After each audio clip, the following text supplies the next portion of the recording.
Welcome to the Enlightened Misfits podcast, the space for entrepreneurs on a quest for unwavering certainty and purpose. I'm your host, Lauren, and each episode is a compass guiding you through authentic conversations, unraveling the mysteries of your human design chart, and offering tools from the remarkable guest. Join me as we embark on a journey to manifest greatness and create a life aligned with our deepest purpose. This is the space where misfits find their enlightenment. Welcome to the Enlightened Misfits podcast. Welcome back to the Enlightened Misfits podcast. I am your host, Lauren, and today's episode, I have Heather. She is an intuitive artist. Welcome, Heather. I know you were on season 1 that is no longer with us, but season 2, I'm so happy to interview you and get all of the goodness that you are doing now. I think it actually has it been a year since it probably has. Yeah. So I'm happy to have you back anyway. Thank you for having me back. Of course. So can you kind of tell us a little bit about who you are, what the intuitive artist that you do, and how you kind of incorporate it into your business? Yeah. Well, thank you again for having me back. It's great to see you again. I'm based out of Raleigh, North Carolina. I'm an intuitive artist, visual artist, so I do a lot of painting, but primarily I have something called synesthesia, which means that my brain crosses the signals, and when I take in information like a sound or a taste or a smell, turns it into a color or a shape or a form in my mind.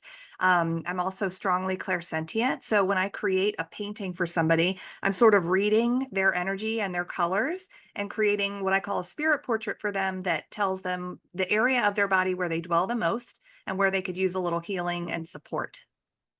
I love that. And I was going to say, I have to say, you gifted me one of your paintings, and I cannot wait. Actually, I have it and I'm going to hang it up in my new house. So I will make sure I take a picture and, tag you so you can see it where I put it. Thank you. I remember your beautiful colors. I remember them. No, and it's funny. I've actually had a couple other, like a soul reading and my soul name. And it's funny that my business colors, like my brand colors, are literally it's tied in, with the mermaid color. And I was like, oh, okay, that's why my soul blues and like Blues that, and greens. Yeah, beautiful. Green. Yes. Yep.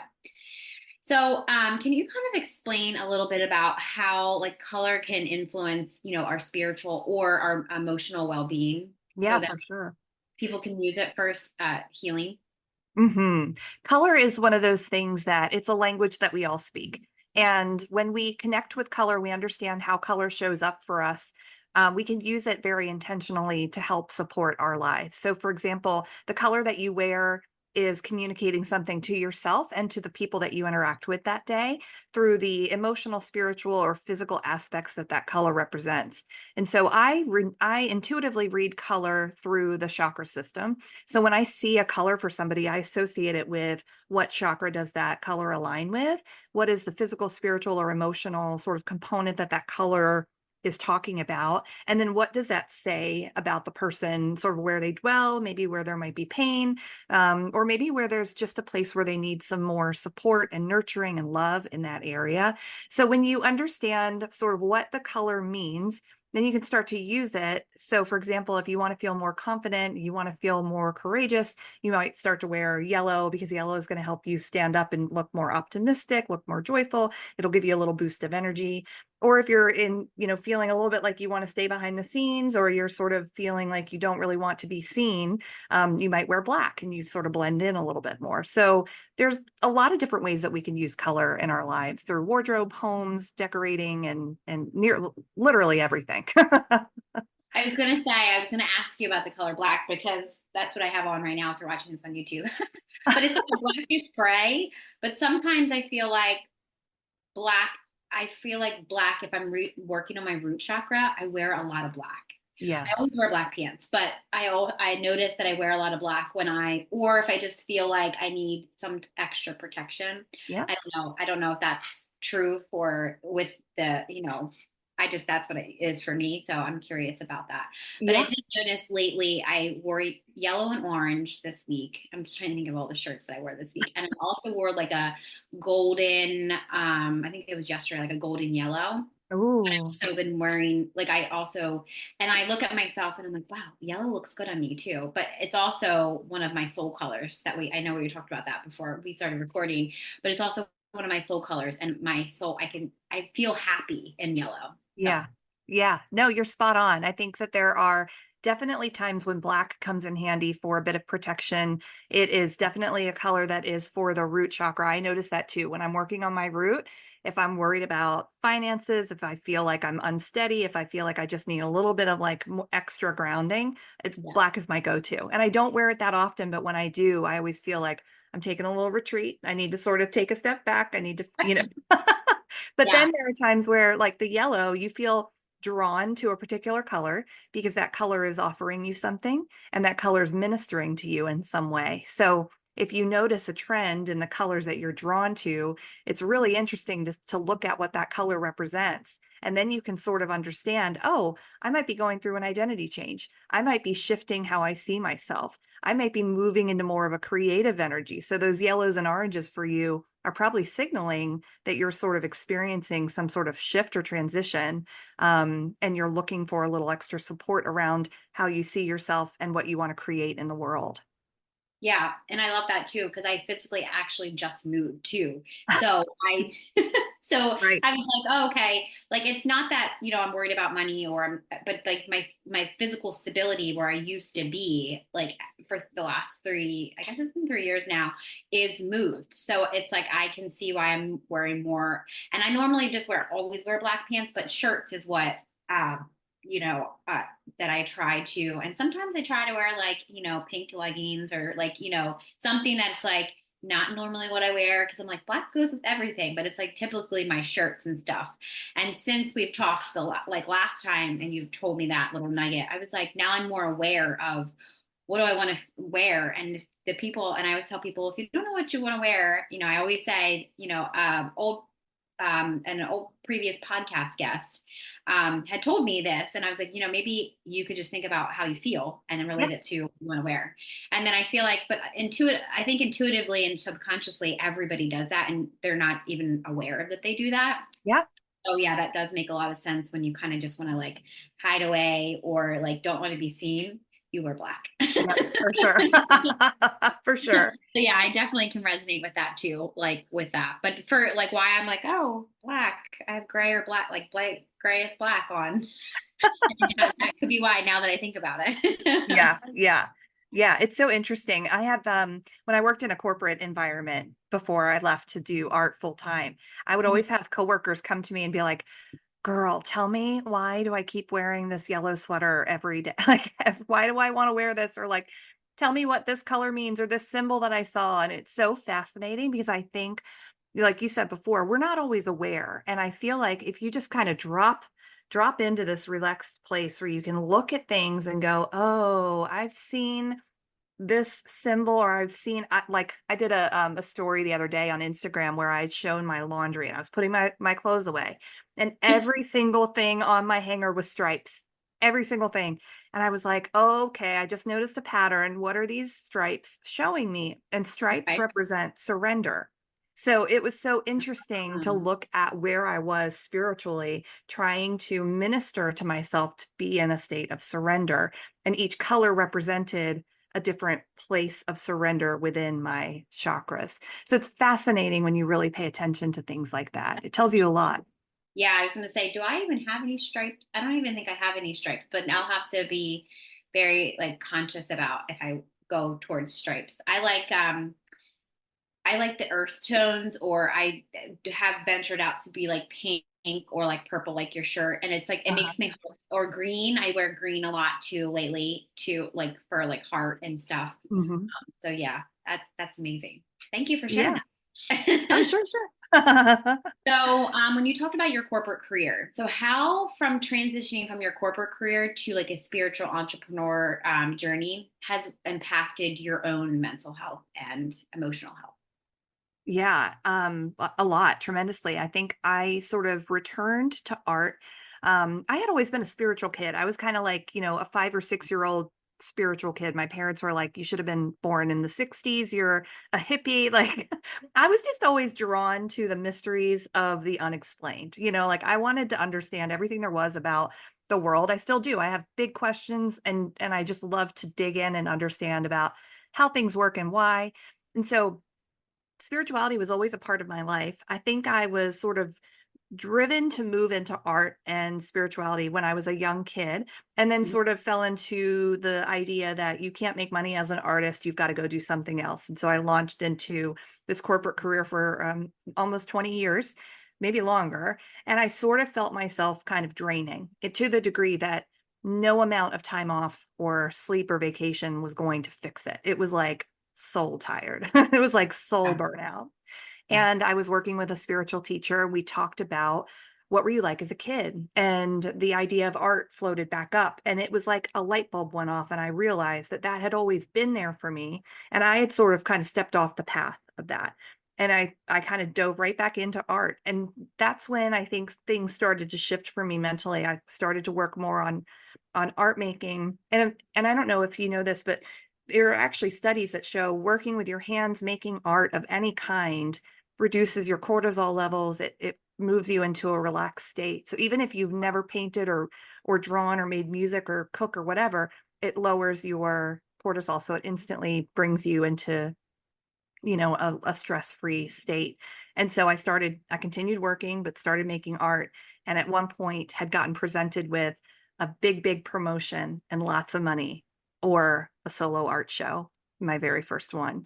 And I kind of felt like, okay, I intuitively feel more excited about this little art show Yeah. than I Yeah. do about this heap of cash.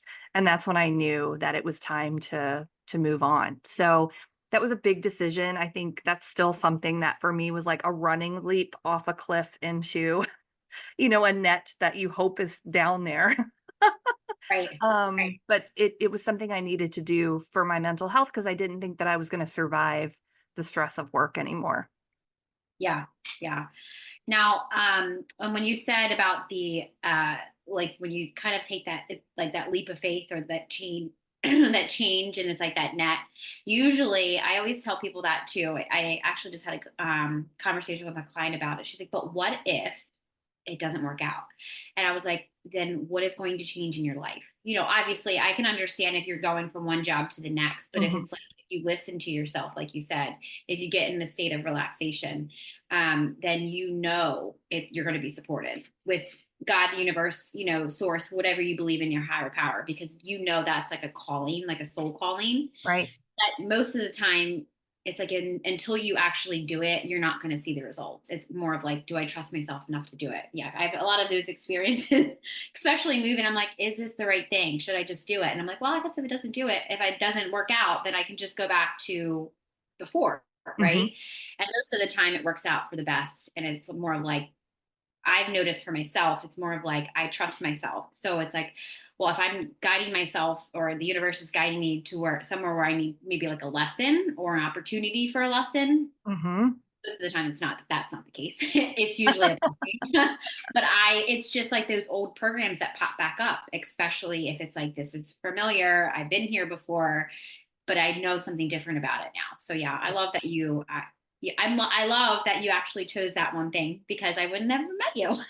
I know, right? I know. That's so true. I think you're 100% right. There's this idea of listening to yourself and knowing yourself and trusting yourself enough to know that when you feel that, like that body tension, or you feel that somatic sort of response to something, that Yeah. maybe it's telling you something. And I always try to pay attention to how my body reacts. If it feels tight or constricted, then I know that may not be for me. But if it feels open and excited and I can feel like my cells going, "Woo, this is exciting," then I know like that might be for me. I think it's Ianla Van Zant who says like if you don't have a little pee running down your leg, you're not you're not doing the right thing. Like Right. you're gonna have to do it scared, right? Yeah. Yeah. I mean, 100%. Yeah, I definitely can resonate with all of that, because I feel like even through my own transformational journey, just from it's been a year, like I've done so much healing, deep healing, like now being a certified, shaman practitioner. And it's like, I've always wanted to go down this journey. And it was like, I was constantly resisting the journey just because of previous past life. I was a shaman. I've always been drawn to the shamanic ways, the practices. And then I realized I started at Reiki. I started here. I was like, I have to go be a yoga teacher. I have to go do this. I have to go do that. And it's just like, now you're here. And then I was like, gosh, if I would have done this 3 years ago, I'd probably be a little bit further. But then I'm like, no, I can't look at it like that. I have to look at it from, just because of going through their own, shamanic journey. I realized I've learned all this stuff. I've done this stuff, but it's just a deeper level of healing. And I feel like with the painting, I feel like that's what you can what I've noticed from my own painting that you gave me, I noticed, wow, it's a different perspective on how to look at healing. And it's in the way of art. And most people like color and they like some type of, I need something to look at to remember maybe where I was before or where I can go. I feel like that's what, when I looked at the picture, when I had it hanging up in my other house, that's what it reminded me of who I was before and where I'm going. And I feel like that just gets deeper every single time I go through that next layer of healing. 100%, 100%. And what's so interesting too is that when you move from one level of healing to the next and you sort of ascend, right, in your spiritual journey, your energy changes, your colors change, your chakras get balanced, like all these different things change. So what's interesting too is I wonder if I were to redo your portrait, what it would say this time. Because, when you go through those deeper healing moments or you go through experiences that offer you such a transformation, oftentimes what I will see in your energy is going to be different than the portrait that you had before. So it's fascinating because yeah. I was going to say, I don't feel like if I'm remembering from the first painting, it was a lot of blue, a lot of water, a lot of emotion. Mm-hmm. I mean, my whole soul was pretty much all emotion. I feel like every part of it, I feel like that I've learned, Yeah. Being in human design, have an emotional authority. So, but I feel like I'm so emotional resilient now that before my emotions would take me, it would be like weeks. I would just be stuck in dealing with a chakra, like a sacral issue, or like my hips, I couldn't do different things because I would hold all this emotion, or I wouldn't be able to speak this is how I feel, or this is, if it's, in my relationship, or if it's to my parents, or if it's just to my daughter, tell her how this is making me feel, or even tell my inner child, this is making me feel this way, or dealing with shame or whatever it is. I feel like I'm able to set that boundary and, not let it affect anything that I'm doing. But before, it would sabotage everything, even my business. It would put me back, and I would be on this hamster wheel to get back. And I feel like now I don't allow it to happen because I have good boundaries, with myself and everybody else around me. So yeah, that's amazing. Good work. Yeah, that would be interesting. Looking back on who I was, even last month or the month before that, I see so much transformation, just because of just allowing it to happen, right, too. But I was going to say, I have to say, I use the painting a lot to remind myself that's where I used to, that's where I was before. And especially your amazing description of everything. So can you kind of tell the listeners kind of step by step on how you kind of do things? Because we're talking about my painting and they're probably like, what painting are you talking about? Yeah, yeah, absolutely. So those are called spirit portraits. And typically when I do a spirit portrait for someone, I will look at their picture. I can do them for people who are living or people who are deceased, or for pets, or for spaces, or really anything, because I'm tuning into the energy of that person, place, or thing, which is so interesting too. So I will sit with a picture of somebody and I will meditate on each of their chakras, and I will receive in my mind's eye like a color or a symbol or a shape or something that would kind of tell me a little bit about what's happening in their energetic body. And then I'll start to work on the painting. And typically it'll be anywhere from 1 to 3 colors. I have done a painting for somebody who passed away that I literally felt like he was standing behind me going, pick that color next, pick that color next. And it was so colorful. I was like, okay, okay, got it, got it. It's fascinating. But I'll do the painting and then I'll read what comes through. So I will sort of sit with it for a little bit and go, okay, here's what I see in this section. Here's what I see in this section. Here's what I was sort of intuitively getting for as far as messages go. And then we'll hop on a Zoom call and I'll show you your painting and then I'll ship it out to you so that you can let it minister to you for healing and just to kind of remind you, like you said, that you are, a radiant spirit and that you're here for experiences and everything that you go through, you're being supported through it. Yeah, I love that. And I always like you said, there's different healing. And I feel like pictures or sound or color has always been huge for me. Like when I'm like, if I'm going through, a period of healing, because I always remind people we're not always healing. It's not Yeah. like you're always in the shadow. It comes usually for me, it could be different for everybody, but it's like every 3 months, it's like, okay. Are we here And again? you do some deep healing, but it's like obviously a conscious effort to make sure you're better than the day before, but it's not like you have to do deep healing work, All the time. every Yeah. single day. Like, sure, you have to have a routine. Sure, you have to make sure that you're journaling and, you're grounding your energy, especially, wherever you are in your, journey. I feel like, for me, I don't know if it's the same for you, but like I have to go ground my energy or I'm always in my headspace, or I'm like, I'm too overwhelmed, or, I'm always Mhm. overthinking something, and it's just like, if I just put my feet in the grass and just calm down, calm myself down and tell myself it's going to be okay. Yep. No, the world is not going to blow up tomorrow. Right? Yeah. Yep. So we have a lot, there's a lot of different people that listen to this podcast, but a lot of them are entrepreneurs. So what specific chakra should an entrepreneur focus on to maintain balance and drive, maybe for success or and to help keep them aligned? Oh my gosh, that's a really great question. I feel like I think we move in and out of the chakras depending on what it is that we're working on. So the first one that pops up for me is the crown chakra, number one, because I think that we have to build in time and space to meditate and to quiet our minds and to be open to receiving whatever wants to come through.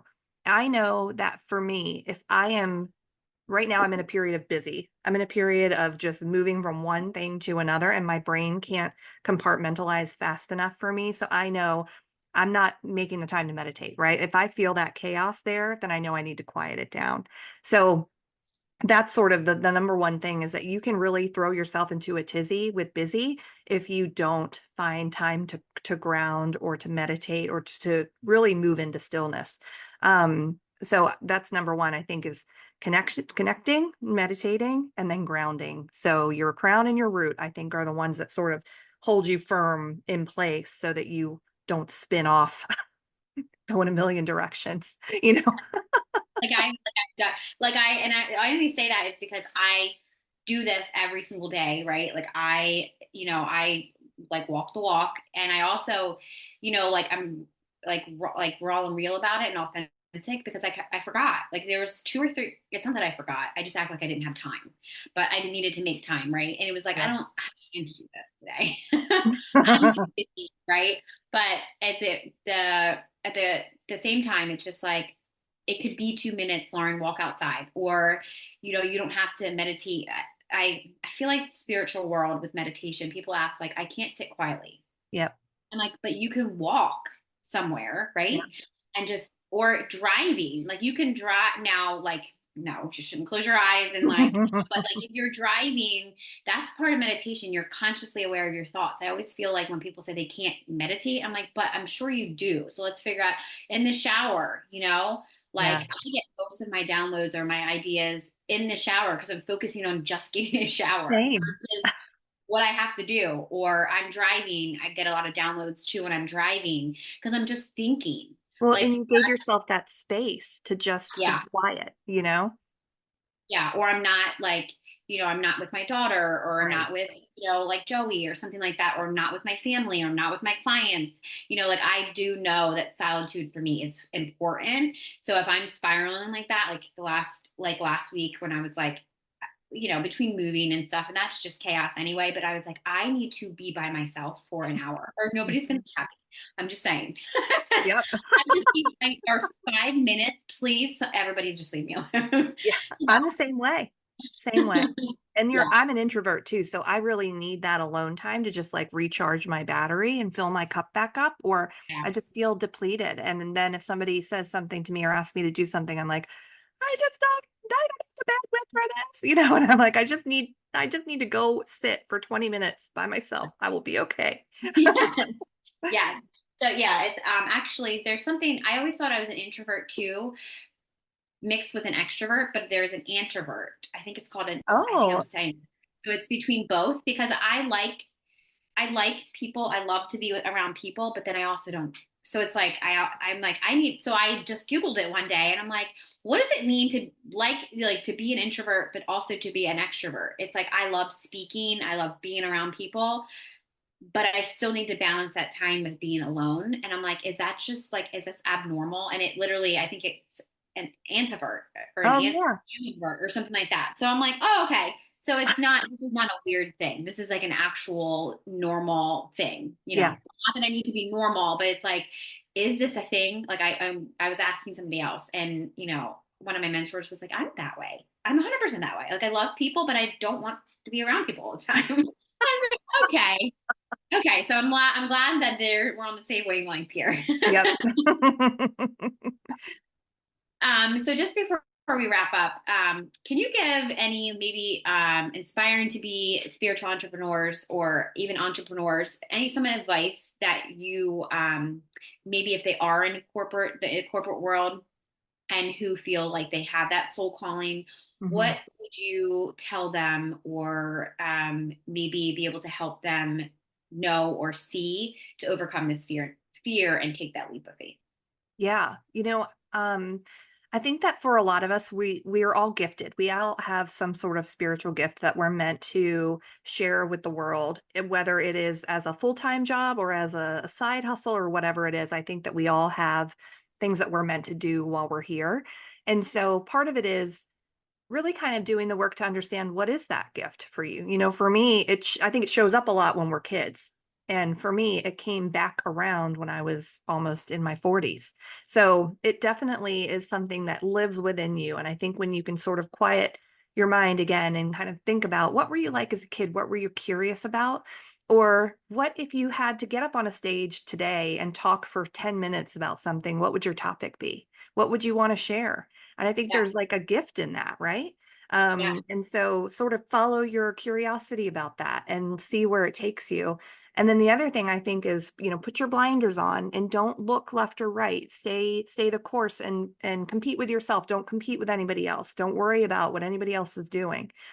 You have to find what is authentic to you.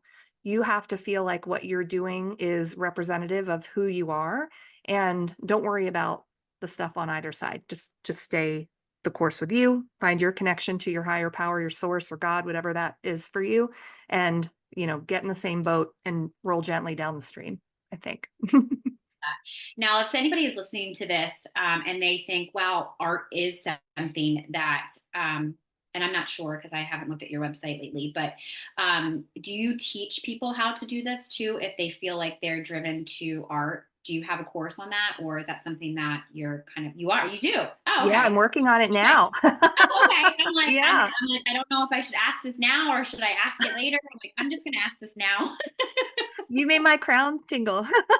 Yeah. Okay. Okay. So by the time this recording comes out, then you'll probably have this done. Okay. Yeah. I was just I'm going to ask if people are listening, like, oh, I love art, or I love some type of like, even if it's not like I'm an artist, or somebody that was a tattoo artist actually turned into. I realized that she now does the paintings, and she's like, I started out being a tattoo artist because you still are an artist. Same thing with if you do hair or you're something like that. That's still art. You're still using color. Yeah, yeah, for sure. I'm working on a course right now for managing anxiety with art. So, trying to work through any sort of worry, fear, anxiety, or just generally like feeling a little frenetic, and using art as a means to kind of still the mind and find quiet, and balancing that with, okay, what colors are you drawn to? What do they mean? What are they showing you? So it's sort of a mix of chakras, art, meditation, and healing all rolled into one. Oh, I love that. I love that. Now, where can they find that? Is this on your website? Where can they find you also on social media too? Yeah, I have some special gifts for your listeners at heathereck.com/thank you.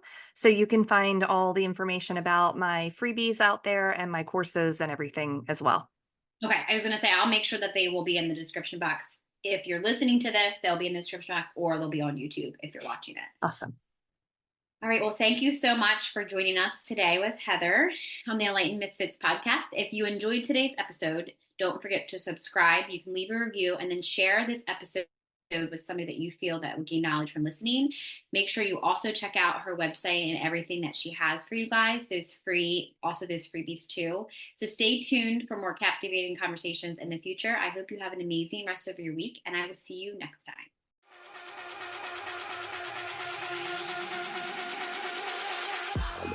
Thank you for joining us on another enlightening episode on the Enlightened Misfits podcast. If you are a current or inspiring to be fempreneur, suffering from the fear of being seen and or feel very triggered when you're building your business, reach out to me at The Mermaid Light about my Rich and Resilient Biz Baddies. This is a collective text message Voxer support group designed to help you heal your triggers and turn imposter syndrome into bad bitch energy.